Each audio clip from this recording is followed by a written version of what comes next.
السيد الرئيس سيدات Mr. President, ladies and gentlemen,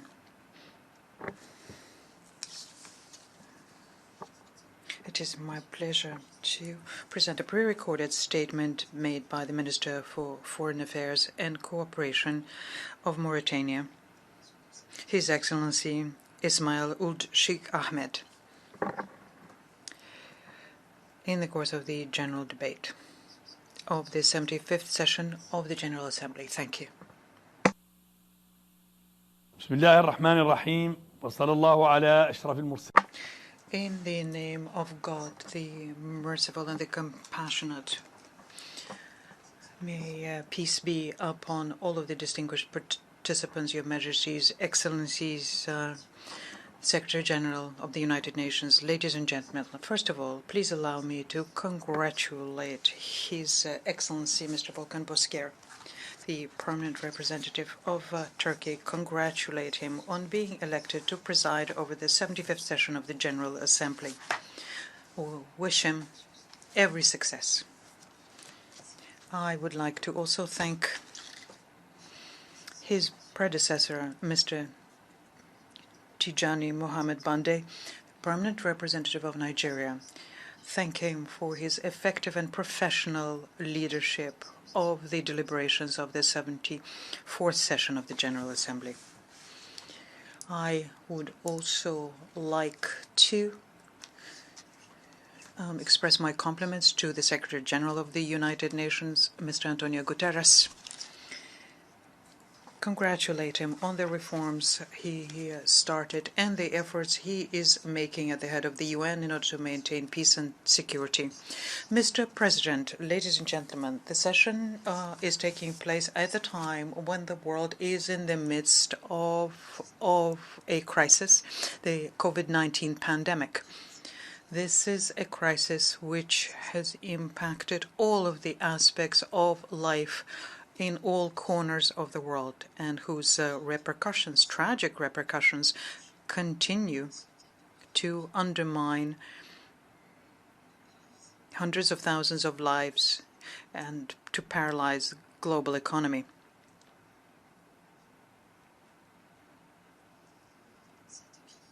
This crisis has also laid bare the weakness of the current approaches. We therefore need to pool all of our efforts to minimize its economic impact, in particular in developing countries.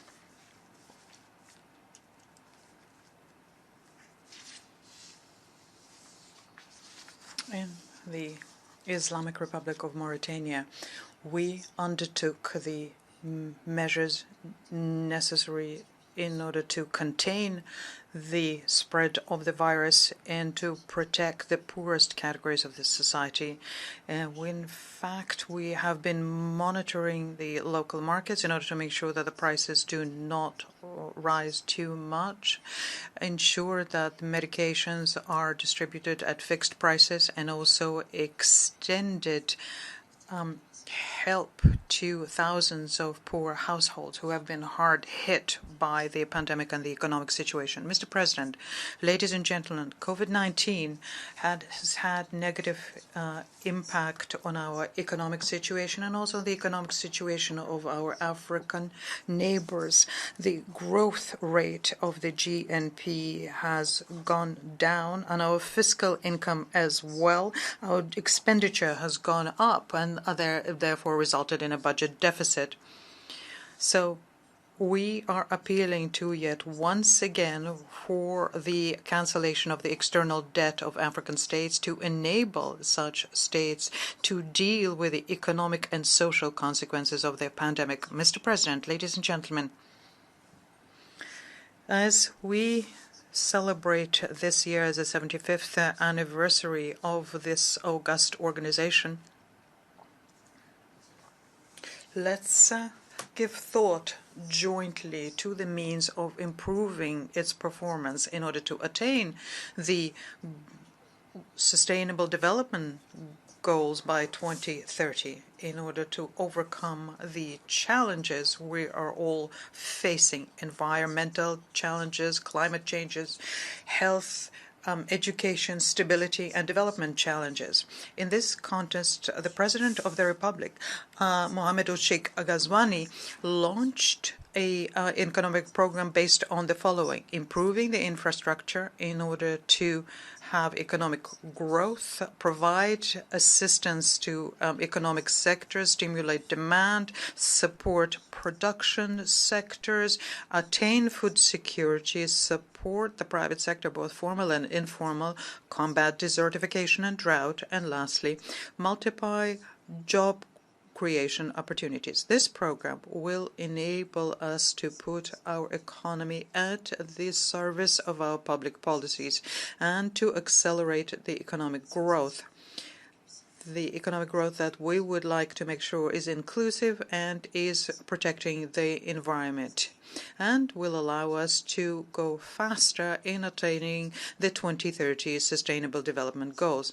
Mr. President, ladies and gentlemen, tireless efforts have been made in order to implement projects and programs aimed at combating inequality, exclusion, and vulnerability, and to do this by improving the access to basic services, supporting education and healthcare.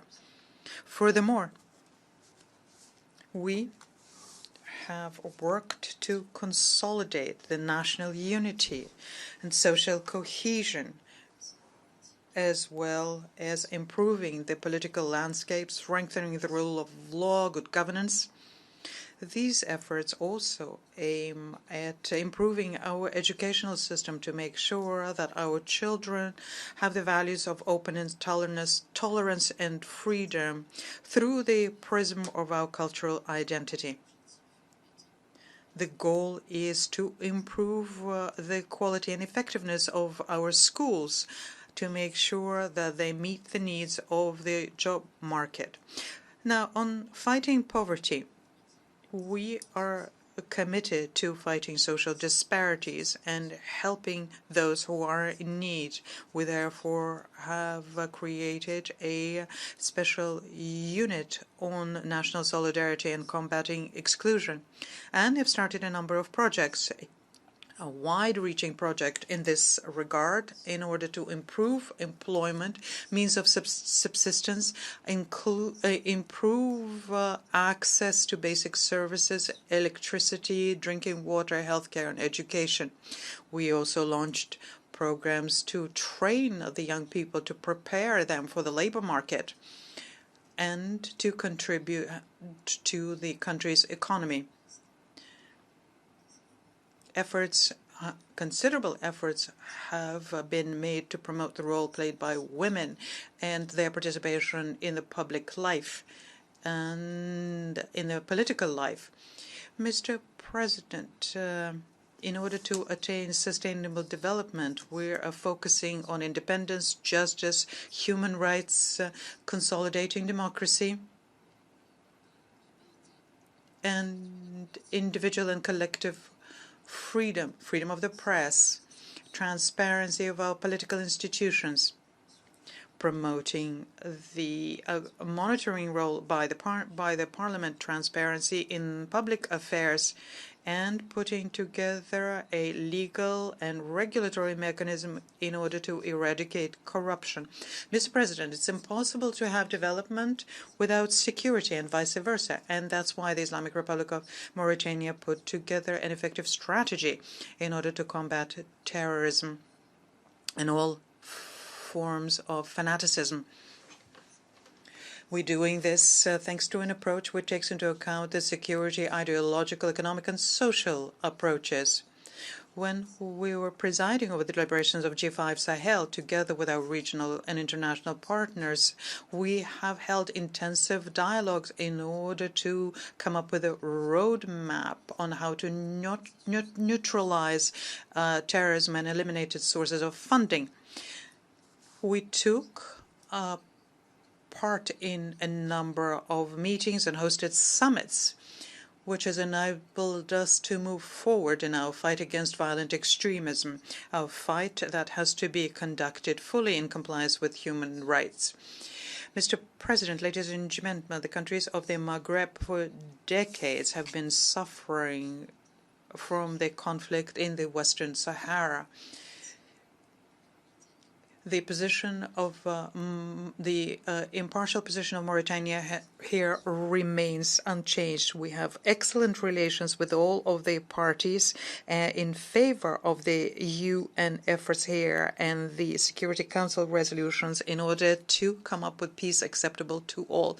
As regards the situation in Mali, there we play the role of mediation in order to make sure that President Qaeda can receive care abroad. We called on the parties to the conflict to come to an agreement on the outstanding issues and return to the constitutional order. And I would like to use this opportunity to congratulate the efforts made by the Mali authorities and the ECOWAS in order to find a way out of the crisis as quickly as possible and to put the country back on the constitutional track. Mauritania has always been on the right side of international community causes, and we would like to reiterate our attachment to the inalienable right of the Palestinian people to dignity and sovereign state, which is independent and viable, with its capital in East Jerusalem, in line with the relevant resolutions and the Arab peace initiative. We condemn Israeli violations of human rights in Palestine and the occupied Arab territories.